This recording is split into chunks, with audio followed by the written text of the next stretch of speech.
A todos, graça e paz. Quem está alegre, diga amém. Quem está amém, diga alegre. Eu soube de um pregador que está tão empolgado que ele trocou a pergunta. E ele ficou surpreso que o povo estava mais empolgado ainda. E quando ele perguntou quem está amém, diga alegre, todo mundo respondeu alegre. Bom, uma alegria estar com vocês, uma alegria poder compartilhar da palavra de Deus com vocês nessa manhã. Como o pastor Manuel disse, eu estou em Curitiba, exerço o ministério pastoral ali com muita alegria, o que eu já faço há 20 e tantos anos da minha vida. Mas, além do ministério pastoral, eu gosto sempre de me identificar, me apresentar, falando de um chamado para servir o corpo de Cristo através de um ministério de ensino da palavra. Gosto sempre de dizer que o reino de Deus é constituído de princípios que Ele mesmo estabeleceu. Eu chamo esses princípios de os mecanismos do reino. E eu digo que quando a gente entende o funcionamento desses princípios e aprende a se mover dentro deles, isso faz toda a diferença na nossa vida. Então, quando eu falo do ensino, além da doutrina bíblica como um todo, que é a responsabilidade de todo ministro, de uma forma muito especial, a gente tem focado aqueles princípios, aquelas chaves que vão te ajudar a viver um lugar de intimidade maior com Deus, de frutificação, a experimentar o melhor de Deus na sua vida. E o nome desse ministério de ensino é orvalho.com. A gente aproveitou uma declaração ali do cântico profético de Moisés em Deuteronômio 32, quando ele diz, destile-me a palavra como orvalho. O orvalho saiu dali, o .com não estava na Bíblia, nós aumentamos, para te remeter ao nosso site, porque quase tudo o que a gente tem é disponibilizado virtualmente de graça, através do nosso site. Mensagens como essa, em áudio, vídeo, na forma de artigos, está tudo lá de graça. E eu sempre preciso falar primeiro do que a gente oferece de graça, para não parecer que a gente só trouxe algo para vender. Quando o pastor falou dos livros, no final, eu quero te encorajar, mas quero dizer, eu não tenho nenhum ganho pessoal com esses livros. A pequena margem que normalmente a gente faz, a gente reinveste no próprio ministério. Vários desses materiais foram impressos aqui mesmo, porque a gente não consegue atender a demanda, e a gente tem ali no final um preço que é sugerido. Os livros vão estar entre 5 a 10 dólares. Mas a gente costuma fazer que nem Casas Bahia. Quer pagar quanto? Se você não tiver os 5 ou 10 dólares, você faz seu preço. Se você não tiver nada, a gente está disposto a dar o livro para você, mas nós vamos orar para a coisa melhorar. Tá bom? Agora, se você tem condição, não chora não. Não chora o preço, eu prefiro que você economize em outra coisa. Se você tem condição, leve e leve para abençoar mais alguém. Agora, eu só quero falar isso porque, de fato, diante de Deus, a intenção do nosso coração não é fazer comércio. O livro impresso ele tem um custo e, além desse custo, ele nos ajuda a bancar o custo do resto, que é de graça. Então, tem dois materiais ali que eu queria te encorajar muito, antes dos demais. São esses dois livros aqui, O Agir Invisível de Deus e o livro De Todo o Coração, que está relacionado com a mensagem que eu vou pregar hoje. Ok? Abra sua Bíblia, por favor, no Evangelho de João, no capítulo 21. Evangelho de João, capítulo 21. E eu quero que a gente leia do versículo 15 até o versículo 17.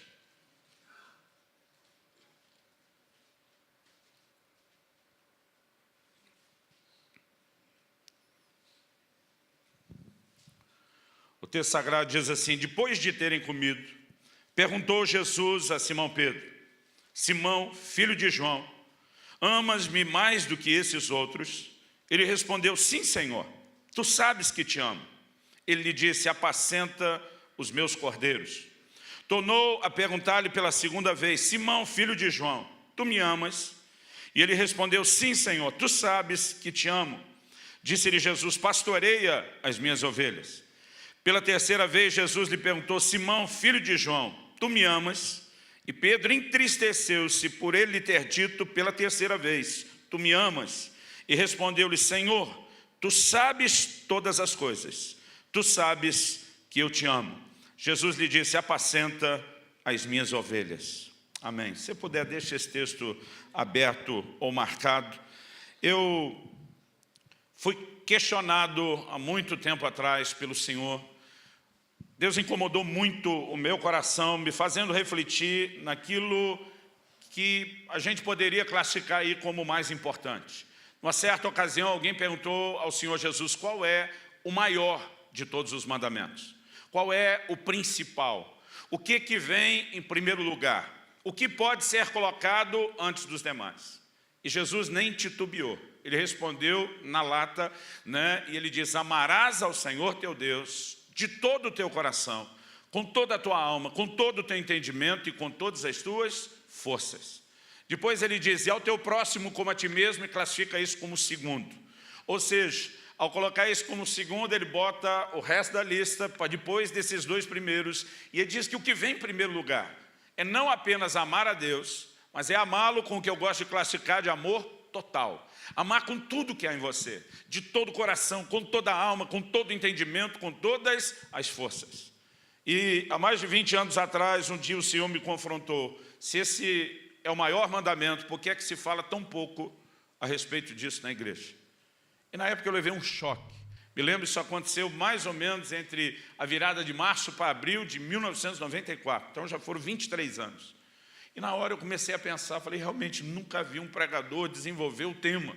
Vi a gente fazer menção de uma necessidade de voltar ao primeiro amor, mas nunca vi alguém desenvolver o tema. E a nossa primeira tendência é sempre, né, porque Jesus disse que é mais fácil enxergar o cisco no olho do irmão do que a trave no nosso, é sempre ver o erro dos outros. Eu pensei: puxa, os pregadores não estão mesmo fazendo um bom trabalho. Nunca vi ninguém abordar o tema.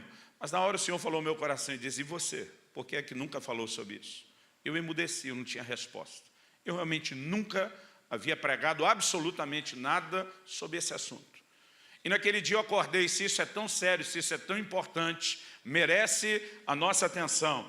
E eu comecei a ser guiado por Deus de uma forma diferente, a valorizar, a estudar, a prestar atenção, a procurar entender e, lógico, acima de tudo, a praticar esses textos relacionados ao nosso amor e a paixão pelo Senhor. Aqui nós temos Jesus por 3 vezes fazendo uma pergunta a Pedro: Pedro, tu me amas? E a gente precisa se perguntar qual é o propósito da pergunta. Porque eu particularmente não acredito que Jesus estava apenas querendo ouvir sim ou não. Há todo um contexto por trás desse texto que me sugere que Jesus, na verdade, está levando Pedro a uma autoavaliação sincera a respeito de onde ele estava, onde ele se encontrava em relação a esse assunto de amor para com o próprio Jesus. E a gente precisa levar em conta algumas coisas. Em primeiro lugar, já mostrei que não dá para dizer que o assunto não é importante. Não só Jesus o classificou como o maior mandamento, mas em 1 Coríntios 16, 22, o apóstolo Paulo diz assim: se alguém não ama ao Senhor Jesus, seja anátema. Essa palavra anátema é muito forte. Na melhor das hipóteses, ela significa algo abominável. Na pior das hipóteses, algo maldito. Você pode escolher entre um ou outro ou meio termo. Mas a Bíblia está dizendo que se a relação de alguém com Jesus não é baseada no amor, Paulo está dizendo, e ele está escrevendo à igreja, aos crentes, ele diz: se alguém não ama ao Senhor Jesus, seja anátema. Nós não podemos pensar numa relação com Deus que não seja baseada em amor. Agora, o que eu entendo por trás dessa pergunta? Eu acredito que o contexto me sugere algo. Em primeiro lugar, Jesus pergunta para Pedro: tu me amas mais do que esses outros? Eu não sei se você já parou para pensar nisso, mas qual o motivo da pergunta: tu me amas mais do que esses outros? Será que Jesus estava tentando incitar uma espécie de competição de amor? The love contest, alguma coisa do gênero? Eu particularmente creio que não. Porque em outros momentos, por exemplo, eles estavam disputando entre si quem deles era o maior. E Jesus chama a turma, dá uma bronca neles, mostra que isso não era atitude de discípulo deles. Então, eu não creio que agora o Senhor estaria tentando criar uma espécie de competição. Quem ama mais, quem está em primeiro lugar, quem está aí nas cabeças desse campeonato de amar o Senhor. Eu acredito que essa pergunta tem um propósito. E essa história, que nós temos o desfecho aqui em João 21, começa, na verdade, lá no capítulo 13, na última ceia. Jesus diz: olha, um de vocês vai me trair. Quando Jesus dá a notícia: um de vocês vai me trair, a maioria se vê como um candidato potencial ao fracasso, à queda. Porque eles começam a perguntar: Senhor, porventura sou eu? Aí vem o outro: porventura sou eu? O outro: porventura sou eu? O que eles estão pensando? Pode acontecer com qualquer um de nós. Mas Pedro não age assim. Pedro olha para Jesus e diz: por ti eu daria a minha vida. O que ele está dizendo? Eu não só não faria isso contra você, como eu morreria por você. Pedro está dizendo: nunca que eu te trairia. Eu estou pronto para morrer por você. E na hora que ele fala isso, Jesus dá o que eu chamaria de uma encarada messiânica em Pedro e diz: Pedro, você morreria por mim? Ele diz, ainda essa noite, tipo, não vai nem demorar, e você vai me negar 3 vezes. Antes que o galo cante, você vai me negar 3 vezes. E Pedro está ali insistindo, de modo nenhum, Senhor, eu não. Pedro estava com aquilo que eu passei a chamar e classificar com o tempo do Speed Romário. Speed Romário, para quem é de pelo menos a minha época, da minha idade, deixa eu explicar. Em 1994, quando ganhamos o tetracampeonato, ultimamente a gente não gosta mais de falar de futebol, Copa do Mundo, a gente perdeu um pouco a empolgação, né? Mas quando a gente ganhou o tetracampeonato, a seleção brasileira de futebol, a gente estava por um fio de nem classificar para a Copa. E teve um jogo onde o Romário foi decisivo, se não me engano foi contra o Uruguai, 2-0, e ele fez os gols, ele virou herói nacional. No final do jogo, quase que eu falei no final do culto, no final do jogo, ele deu uma entrevista em rede nacional de televisão, e ele disse que quando ele nasceu, palavras do Romário, Deus olhou para ele e disse, este é o cara. Então, o que é o Speed Romário? Não é quando o cara acha que é o cara, é quando o cara acha que até Deus acha que ele é o cara. Ou seja, é o mais alto nível de ser o cara. E eu brinco que Pedro estava mais ou menos com o Speed Romário. Ele está dizendo, não, se eu putir eu morro. Ele basicamente está dizendo, eu sou o cara, e até Deus sabe que eu sou o cara. Mas Jesus está olhando para ele, dizendo, nas entrelinhas, Pedro, você não está com essa bola toda, você não é tudo que você acha que é. Nós conhecemos a história. Pedro, nós temos que dar um desconto, até tentou defender Jesus no Getsemane. Ele puxa uma espada, corta um pedaço da orelha de Malco, servo do sumo sacerdote, cá entre nós. Eu não acho que ele queria a orelha quando ele deu aquele golpe. Eu não sei se eu que assisti filme de gladiador demais, Julinho, mas eu teria ido com a espada na jugular, eu teria ido no pescoço. E eu imagino que quando ele deu o golpe, o cara talvez no susto, no reflexo, fez a esquiva. E ele perdeu só um pedaço da orelha. Além do golpe mal dado, Jesus ainda dá uma bronca em Pedro, manda guardar a espada e cura a orelha do cara. Deve ter sido muito frustrante para o Pedro. Esse é o momento que ele pensa, se o senhor quer tanto ser preso, e ele sabia as consequências de prender, eu imagino que Pedro, nessa hora, no coração dele, deve ter dito que Deus te abençoe. Mas a Bíblia diz que não sobrou um, irmão. Cumpriu-se naquela noite a escritura que diz, ferirei o pastor e o rebanho se dispersará. Foi um esparramo de discípulos. Eu não sei se alguém saiu gritando na frente, salve-se quem puder, primeiro mulheres e crianças, mas não sobrou um. O Evangelho de Marcos é o único que dá esse detalhe, que diz que tinha um jovem enrolado num lençol, e quando tentaram prendê-lo, ele largou o lençol na mão dos guardas e fugiu nu, tamanho desespero, porque nenhum deles queria ser preso. Todo mundo correu, e entre eles o Pedro, que tinha dito, por ti eu morrerei. Mas o capítulo 18 do Evangelho de João diz que Pedro e um outro discípulo, é a maneira como João fala de si no Evangelho o tempo todo, eles iam seguindo Jesus à distância. O que é a distância? É aquela prevenção de segurança. Se os guardas se voltarem, a gente consegue correr de novo. Senão, nós vamos acompanhando esse cortejo para ver o que será feito dele. Então, a Bíblia diz que eles entram no Sinédrio. A Bíblia diz que João era conhecido do servo do sumo sacerdote. A tradição diz que ele fornecia peixe lá, não sabemos se isso, né, é verdade, não temos o respaldo da Bíblia, mas o que a Bíblia diz é que ele era conhecido. E aí que vai fazer sentido a pergunta da criada no portão, quando Pedro nega Jesus a primeira vez. Porque na hora de entrar, a criada pergunta, você também é discípulo dele? O que é esse também? Esse aqui nós sabemos que é, e você? Pedro diz, eu não. Essa foi a primeira vez que ele negou. E ele nega o Senhor Jesus por 3 vezes. Quando o galo cantou, a Bíblia diz que Pedro caiu em si, chorou amargamente.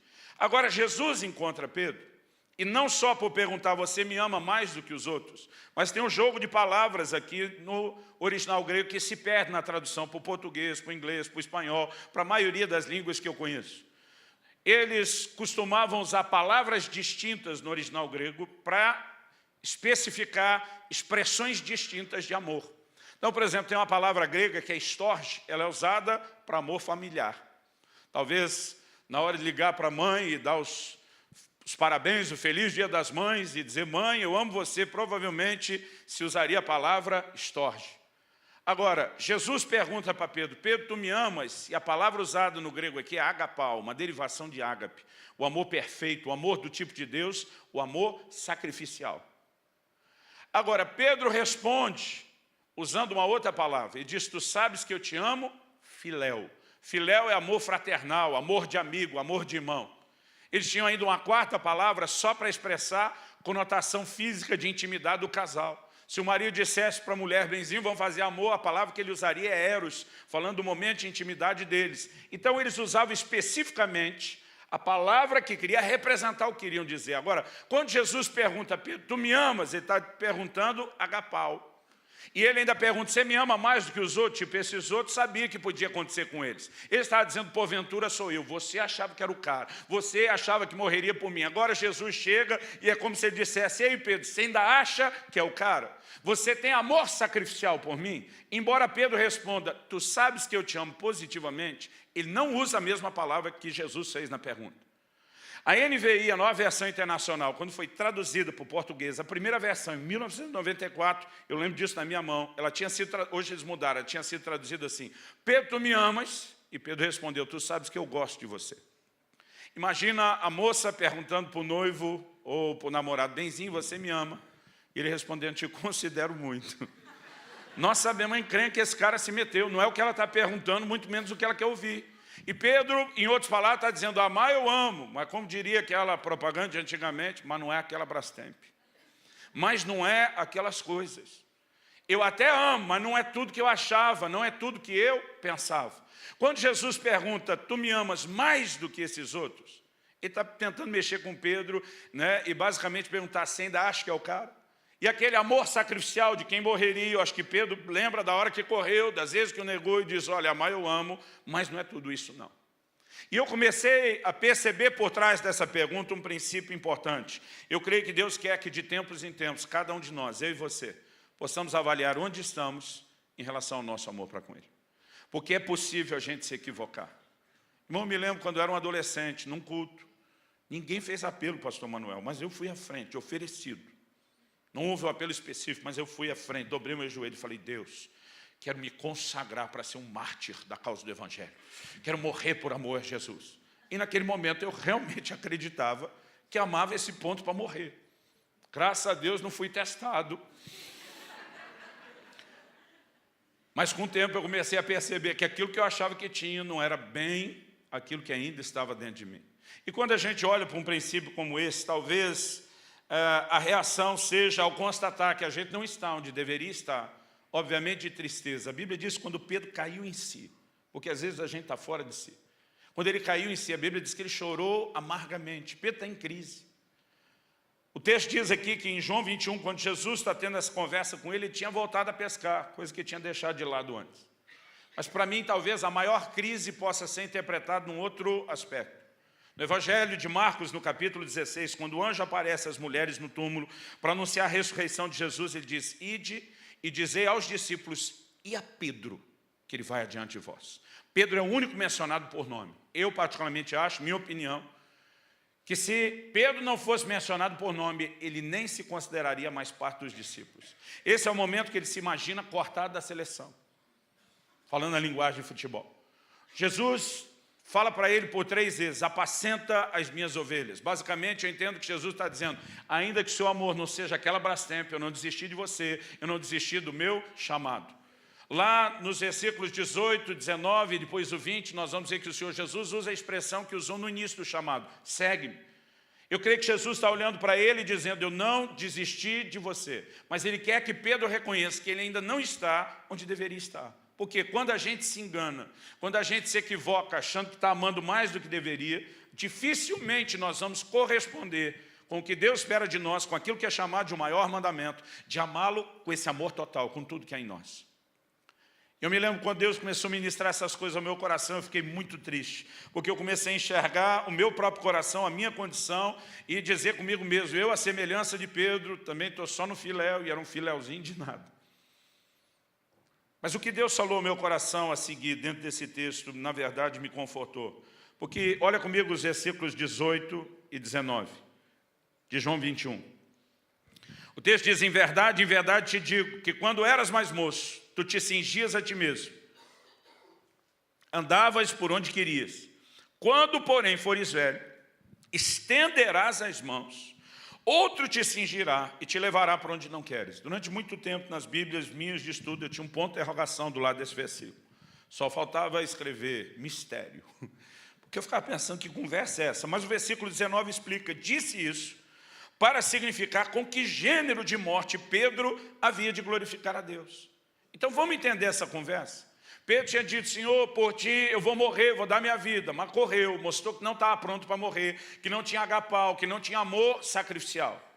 Agora Jesus olha para Pedro e diz, Pedro, você me ama? Ele diz, amar eu amo, não é isso tudo, né? Eu tenho filéu, eu não tenho agapau. Mas Jesus mostra aonde Pedro vai chegar. Ele diz, quando você era mais moço, e aqui não é só a idade cronológica, também é maturidade, ele diz, você se governava, se cingia a si mesmo, e onde queria, mandava no seu nariz.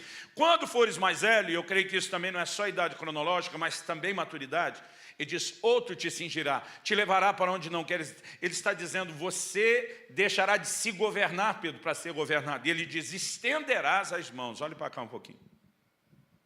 Que quer estender as mãos? Disse isso, significando com que morte havia de morrer, crucificação. Eu, quando criança, lendo a Bíblia, eu achava que só Jesus e os 2 bandidos que foram crucificados. Demorou para entender, estudando a história, que o Império Romano crucificou incontáveis milhares de pessoas.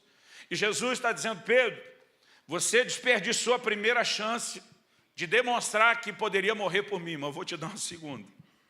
E quando chegar a segunda oportunidade, diferente da primeira, você vai estar pronto, Pedro. Sabe o que eu vejo aqui? Jesus está nos ensinando um princípio, que o nosso amor pode crescer.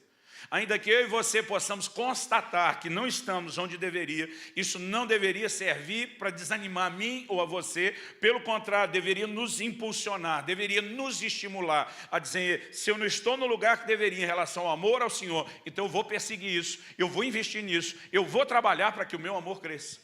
Porque Jesus está olhando para Pedro e dizendo, Pedro, eu sei aonde é que você vai chegar. Alguém disse com muita propriedade que Deus não nos chamou em função daquilo que nós somos hoje, mas do que viremos a ser nas suas mãos.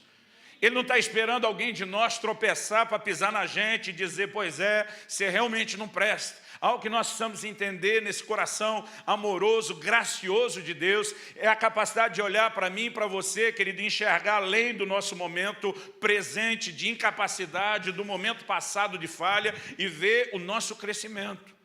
E é isso que ele está dizendo para Pedro. Aliás, se tem um texto que tem mexido comigo nos últimos anos, é quando a Bíblia diz, ele não esmagará a cana quebrada e não apagará o pavio que fumega. Eu demorei para entender essa frase, porque eu sou um garoto, né, que cresceu na cidade grande. Me criei no estado de São Paulo, ali na região do ABC, depois em Campinas, e só ali pelos 20 anos de idade é que mudei para o Paraná. Mas antes de estar na capital onde eu estou, eu morei por 9 anos em Guarapuava, no interior. Paraná é uma potência agrícola e Guarapuava está assim numa região de muita produtividade agrícola. Eu lembro quando cheguei na cidade, um irmão um dia falou comigo, pastor, o senhor precisa conhecer a nova realidade onde o senhor está inserido. Ele falou, o dia que o senhor tiver aí um sábado livre, né, e quiser me dar um dia, eu quero te mostrar o que é a nossa realidade, o que é a lavoura, o que é plantio, o que é colheitadeira, eu quero te mostrar isso tudo. Eu lembro de uma ocasião em que nós saímos juntos, e ele falou, eu vou fazer todo o meu trabalho. Ele, além de ser o fazendeiro responsável por aquela região, ele era um engenheiro agrônomo, ele falou, vou fazer todo o meu trabalho e vou ir te explicando tudo. E primeiro eu levei um choque, eu não imaginava que os campos de plantio eram tão grandes, tão imensos. E ele falou, o trigo está numa altura bonita, ainda não está maduro, está na fase, vai passar ali do verde para amadurecer, mas ele falou, está bonito de ver. E nós estamos andando na caminhonete dele, e a gente anda e anda e anda e anda naqueles campos de trigo, ele vai parando, colhendo a amostra, avaliando o solo, vai me explicando tudo isso, mas irmão, nós andamos muito. E o tempo todo eu estou olhando no retrovisor da caminhonete, vendo que é onde a caminhonete passa. Atrás das rodas onde ela passou, tem 2 rastros do grão de trigo todo no chão, por causa do peso da caminhonete. Eu estou olhando aquela trilha que vai, a gente anda, e anda 10, 20, 30, 40 minutos, 1 hora. E eu falei para ele, você faz isso todo dia? Ele falou, todo dia. E aí eu disparei minha ignorância. Falei, daqui a pouco não tem mais trigo. Se atropelando o trigo com a caminhonete todo dia, 1 hora por dia, daqui a pouco acabou tudo. E ele parou, ele começou a rir, mas ria. Eu acho que se fosse hoje, ele teria dito para mim, sabe de nada, inocente. Ele parou a caminhonete e falou, pastor, desce. Ele deve ter se divertido. Aí ele me levou atrás da caminhonete e falou, o senhor acha que isso não levanta? Eu falei, eu acho, eu tenho certeza. Essa caminhonete pesa o quê? 1, 2 toneladas? Impossível esse negócio levantar. Ele falou, não é não. Eu falei, pastor, abaixa um pouco, tenta colocar aparelho, o seu olhar com a altura do trigo, porque ele é todo da mesma altura. E ele apontou, olha naquela direção para a esquerda. Eu comecei a baixar e olhar, ele falou, tenta ver se o senhor acha uma diferença, porque normalmente não tem. Eu olhei bem na direção, falei, parece que estou vendo a diferença ali. falou, o que o senhor está vendo? Eu falei, parece que tem 2 carreiros, um palmo mais baixo do que o outro. Ele falou, mede a largura de cada carreiro e a distância entre eles. Eu olhei, ele diz, olha para trás da caminhonete. Eu olhei, olhava de novo, falei, não. Você não está querendo dizer que você passou ali e aquele negócio está terminando de levantar. Ele falou, olha para trás de você. Para trás não precisava nem abaixar e ficar parelho. O trigo nos 2 carreiros estava mais ou menos assim, uns 2 palmos para baixo. Dava para ver ele terminando de se levantar. Eu fiquei olhando aquilo, minha cabeça parece que explodiu. Eu dizendo, não, é impossível esse trigo levantar depois de uma caminhonete passar em cima. Quando eu falei impossível, ele falou, deixa eu te explicar como que é impossível. Aí ele ajoelhou atrás da caminhonete, com 2 dedinhos, ele pegou um daqueles trigos. Ele falou, se você pegar o lugar onde o caule, a cana quebrou, e esmagar, e ele fez assim com o dedo, esmagou. Ele disse, pronto, esse não levanta mais. É lógico, quem sabe se o trigo já estiver maduro e a caminhonete passar em cima, depois ele não levanta mesmo. Mas nessa fase ele falou, só é impossível assim, com o dedo ele esmagou. Ele falou, esse nunca mais levanta. No momento que ele explicou isso, foi que pela primeira vez eu entendi a frase, ele não esmagará a cana quebrada. Deus está dizendo, não importa o que foi que te atropelou, eu não vou roubar de você a esperança de se reerguer novamente. Eu não vou roubar de você a esperança de ser restaurado. Né? E como já dizia o cântico pentecostal de muito antigamente, se apagar o pavio que fumega, Jesus assopra e o fogo pega, aleluia. O que ele está dizendo, querido, é que a despeito das minhas e das suas falhas, ele continua acreditando, investindo no nosso crescimento, na nossa maturidade. E ele está dizendo, Pedro, eu quero que você entenda que não está onde deveria, não é para que você desanime, mas para que você persiga o alvo, de me amar de todo o seu coração, de alcançar esse agapau. E ele diz, e quer saber, Pedro, eu já vou te adiantar, vou dar o spoiler do final da sua vida. Não só como você morre, mas a sua disposição de morrer por mim será fruto de um amor que amadureceu. E diz a tradição que quando chegou a hora de Pedro morrer, ele não só foi crucificado, mas ele teria dito, não sou digno de morrer com o meu Senhor, e pediu que o crucificassem de cabeça para baixo.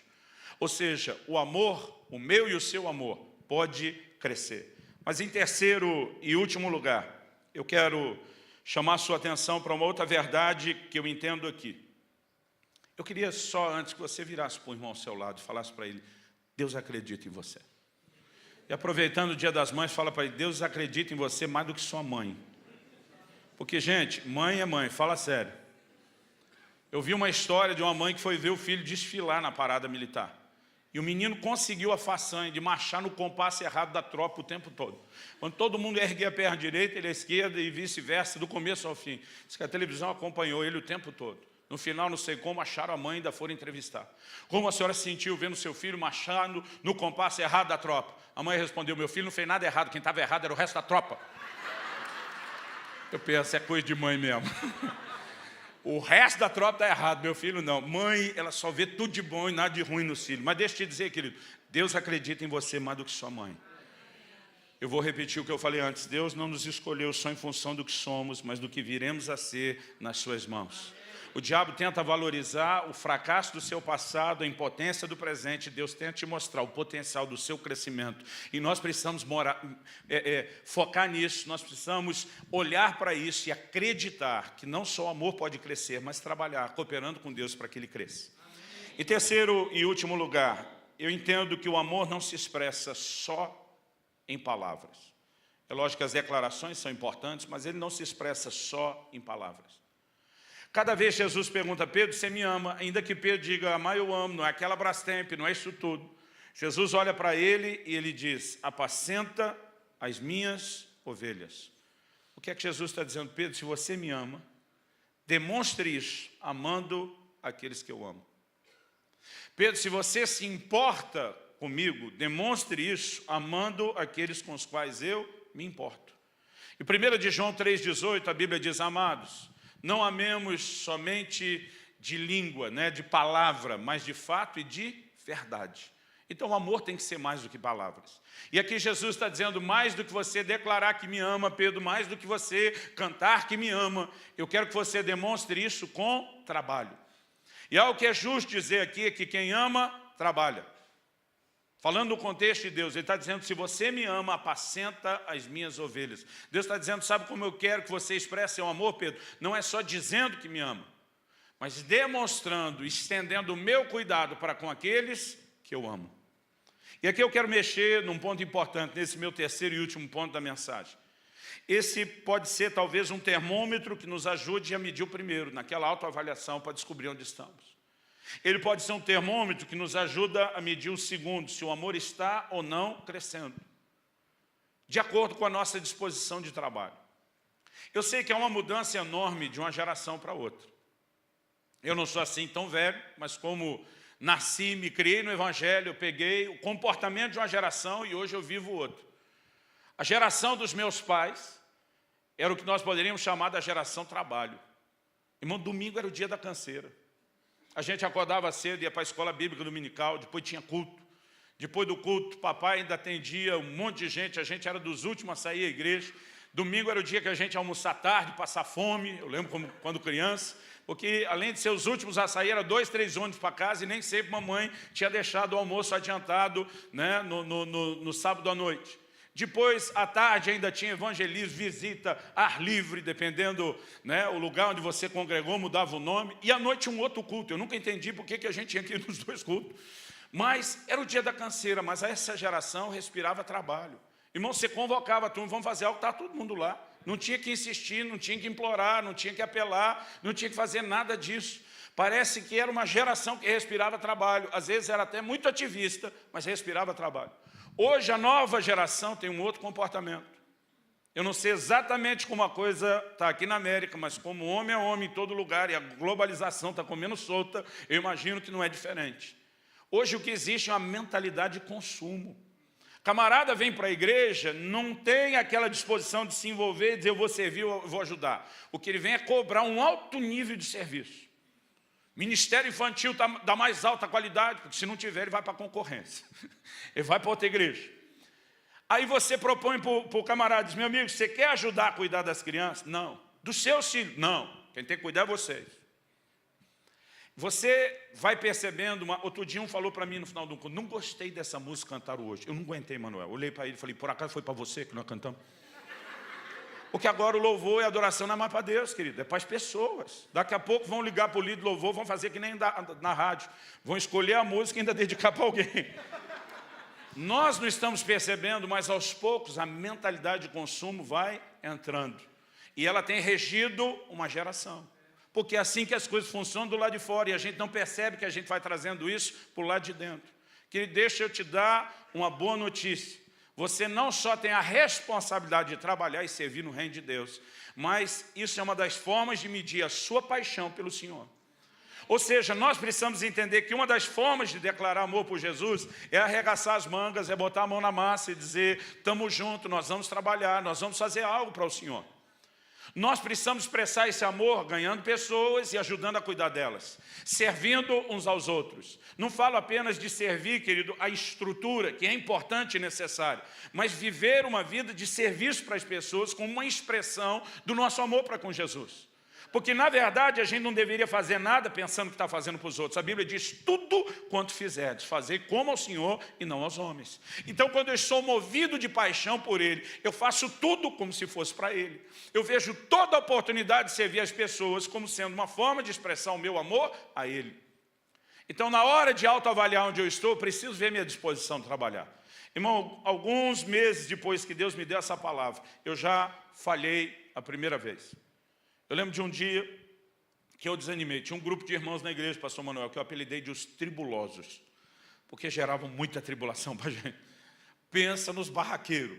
Mas assim, eu nunca tinha visto tanta confusão, né, tão diversificada, tão frequente, tão repetida, e chegou uma hora eu desanimei. Eu estava assim no primeiro ano meu do pastorado. Na verdade, eu acho que devia estar pastoreando uns 6 meses só, não tinha feito um ano ainda. E um dia eu cansei, entrei no meu quarto, abri minha mala, comecei a juntar minhas coisas, falei para Deus, cansei, vou embora.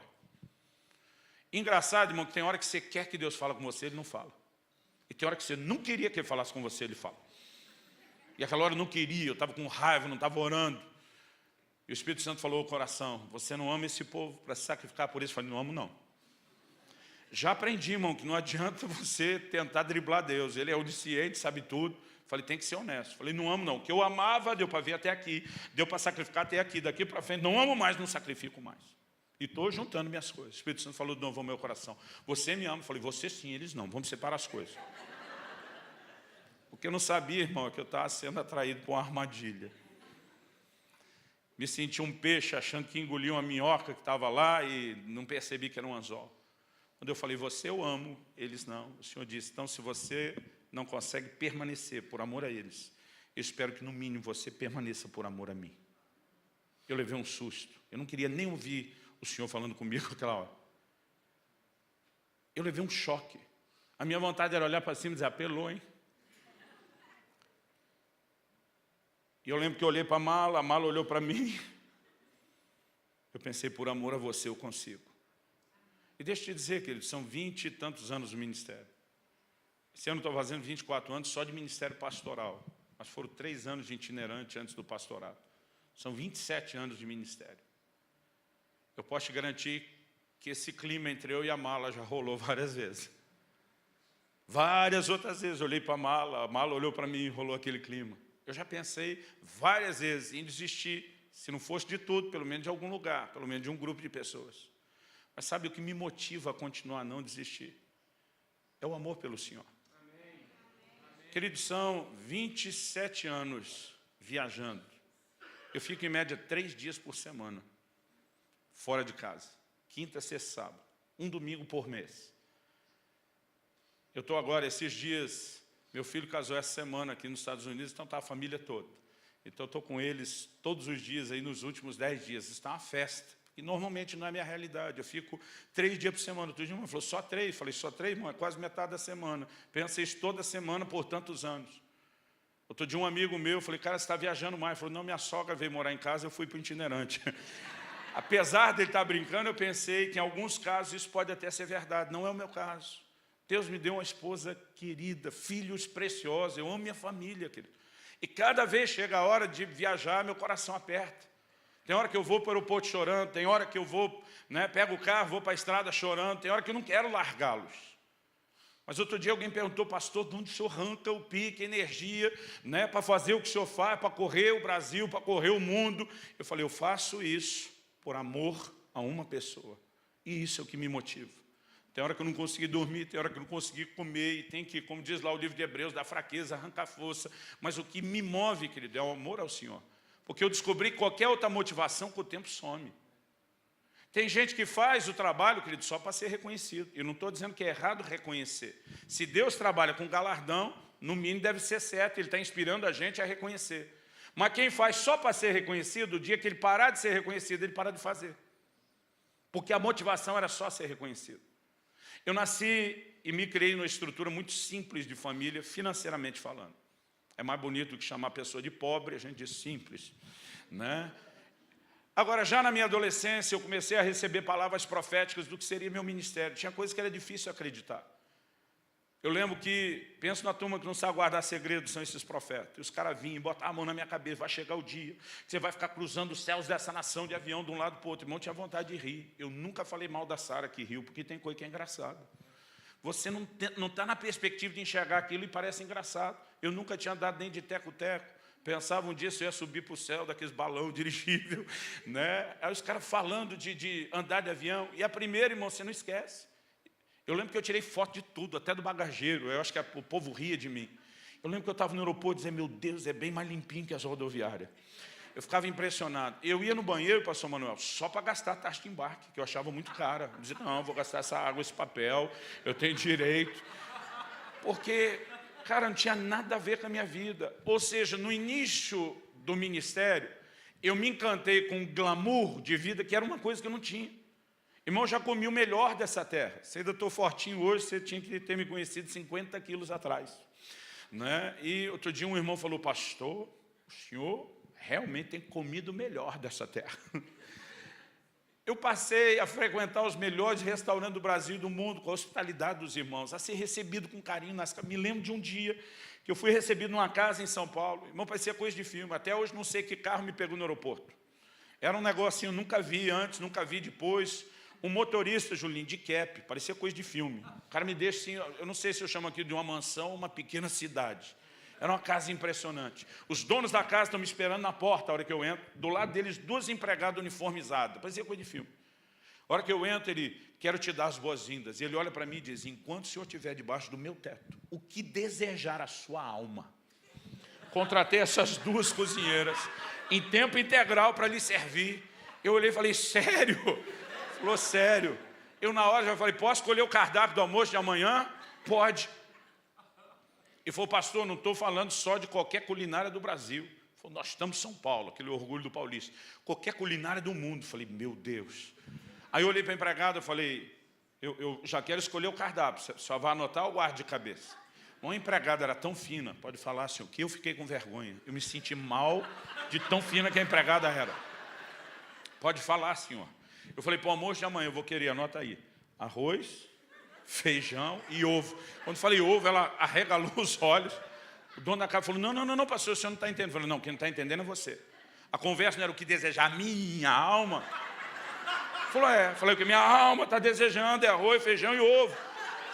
A mulher olhou e falou, ovo. Falei, zoião instalado na frigideira. Eu acho que ela pensou, para que esse cara gastou dinheiro com isso? Aí ela olhou e falou, só isso. Falei, bota uma rúcula, pronto. Aí todo mundo me olhava, não acredito. Falei, gente, eu cresci comendo arroz, feijão e ovo. Eu estou sentindo falta disso. Todo lugar que eu vou me dão um monte de coisa boa para comer, mas já cansei disso. Irmão, nunca imaginei que ia falar uma coisa dessa até aquele dia. Aquele dia eu pensei, falei, a empolgação de comer coisa diferente já acabou. Primeira vez que fiquei num hotel, irmão, foi no Rio de Janeiro, na Barra da Tijuca. Não era essa barra toda que é hoje, mas já era uma barra de respeito. Eu nunca tinha visto um chuveiro como aquele. Irmão, em casa era 2 minutos do banho, papai estava batendo na porta. Vamos, que está gastando. Só que a gente dizia, mas a energia está desligada, é só água. Né? Dizia, mas está gastando a água. E não é porque papai era murrinha, não. Né? Porque o negócio estava difícil mesmo. Esse dia, irmão, eu entrei, fiquei olhando, falei, se é um chuveiro ou uma espaçonave? Negócio enorme, diferente. Liguei, irmão, nunca tinha visto uma ducha daquela. Fiquei, Julinho, 1 hora debaixo daquele chuveiro, tomando 1 hora. Irmão, 2 minutos já acabava agora. E eu parei só para ir no quarto pegar uma banqueta plástica, eu estava cansado, aí sentei mais 1 hora. 2 horas de banho, irmão. Pensa num cara que se esbaldou. Quando eu fui para a cama dormir, irmão, aquilo, eu brinco que aquilo não era um chuveiro no banheiro, era um pai que te abraçava. Agora, a cama era uma mãe que pegava no colo. Eu sou da época, Julinho, eu dormi em colchão de mola. A nova geração não sabe o que é isso. Ainda tinha uma mola torta. Quando você rolava, ela te desvirava. Quando sentei naquela cama, eu dizia, meu Deus, coisa é isso, deitei. Na primeira noite, eu já me corrompi. Não fui no culto no dia seguinte de manhã. Falei, vou dormir até mais tarde. Café da manhã foi café da manhã, almoço e janta. De verdade, irmão, porque a hora que saísse do hotel não tinha mais dinheiro. Alguém me botou lá. Eu tinha ido para um evento sem grana, para dormir na rodoviária. E acabei recebendo esse presente de Deus, né, e consegui dormir. Mas falei, ó, que sair não tem dinheiro para mais nada. Vamos comer. Comi até o umbigo virar para fora. Agora, sabe, querido, chega uma hora, essas coisas não te empolgam mais. Eu fiquei fascinado a primeira vez que eu voei, irmão, não aguento aeroporto, mas não aguento avião, não aguento check-in. E quando ouço aquelas vozes do aeroporto, voo, 3, 7, 8, 4. Irmão, pensa num negócio que me irrita, que eu tenho vontade de gritar, fala direito! Outro dia alguém falou, não, pastor, que é a gravação. Eu falei, eu sei que é a gravação, mas alguém podia ter gravado direito. Porque a única coisa que vai sobreviver é se a sua motivação é por amor. O resto, querido, chega uma hora, não importa mais. Eu quero que você fique em pé para parecer que está acabando. Já dá um efeito psicológico.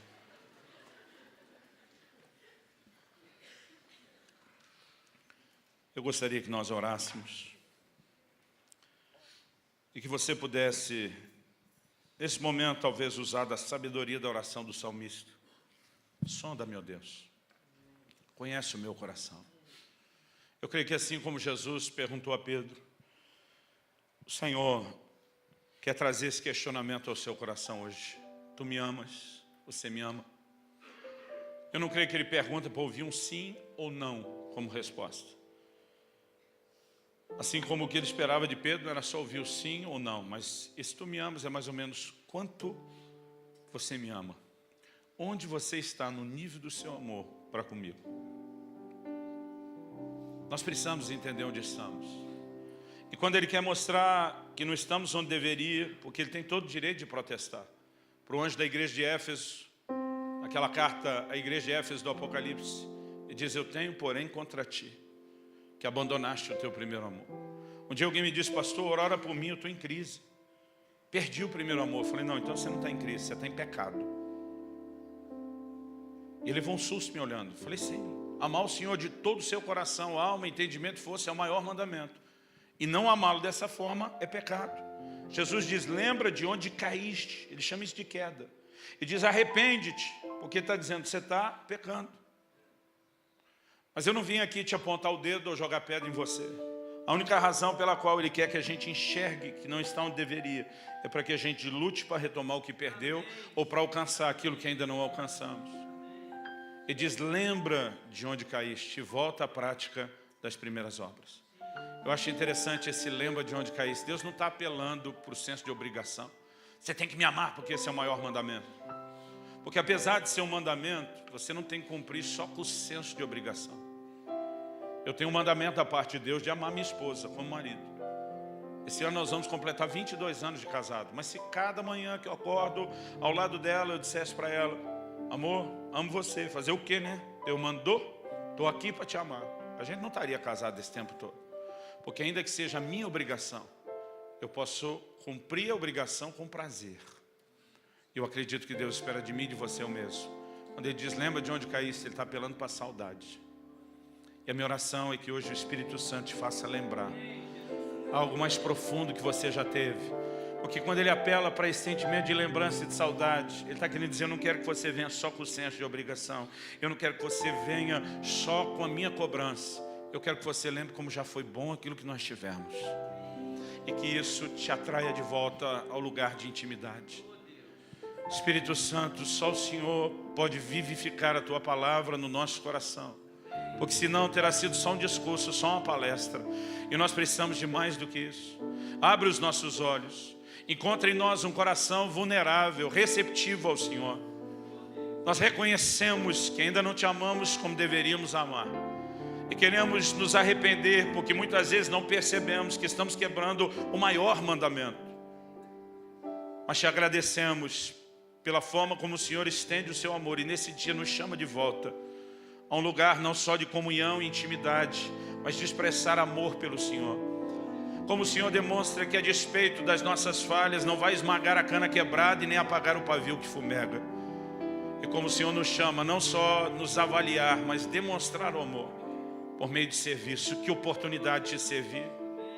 E nós queremos a partir de hoje, ó Deus, nos dedicar mais ao Teu serviço. Não simplesmente por conta do senso de obrigação, mas para expressar amor. Assim de Deus, eu quero falar só mais uma coisa.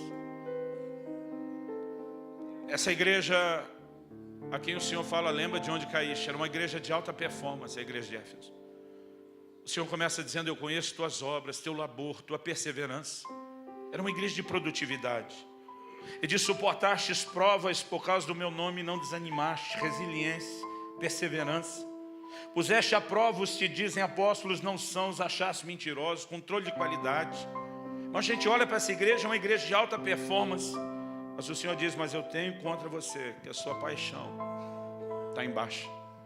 Isso me faz entender que Deus não quer apenas produtividade. Quando eu falo de serviço, como último aspecto, não é o serviço pelo simples fato de servir ou de produzir, mas é fazer dele a expressão do nosso amor. Então o Senhor está dizendo, também só o trabalho sem amor eu não quero, mas só o amor sem trabalho eu também não quero. Eu quero a combinação das duas coisas. E que você possa hoje se propor, se determinar diante de Deus a não só investir para que o seu amor cresça, mas a fazer isso expressando da forma correta. Eu creio que vocês ainda não viram o que Deus vai fazer nessa igreja em Framingham e na região. Ele quer levantar vocês como um verdadeiro exército que ganha pessoas para Jesus, que ajuda a cuidar, que serve, que expressa o amor a Ele, amando uns aos outros. Eu espero que de alguma forma aquilo que você ouviu e aquilo que Deus quer liberar sobre o seu coração te leve a um lugar mais profundo de intimidade com Ele. Pai, eu abençoo meus irmãos e irmãs essa manhã. Eu quero entregá-los aos teus cuidados, à tua graça. Pedir a mão do Senhor sobre cada um deles, o sopro do teu Espírito, reavivando essa chama do amor e a paixão para contigo. Eu clamo por um tempo novo. pela manifestação da tua graça, em nome de Jesus. Em nome de Jesus. E para a glória de Deus. Amém.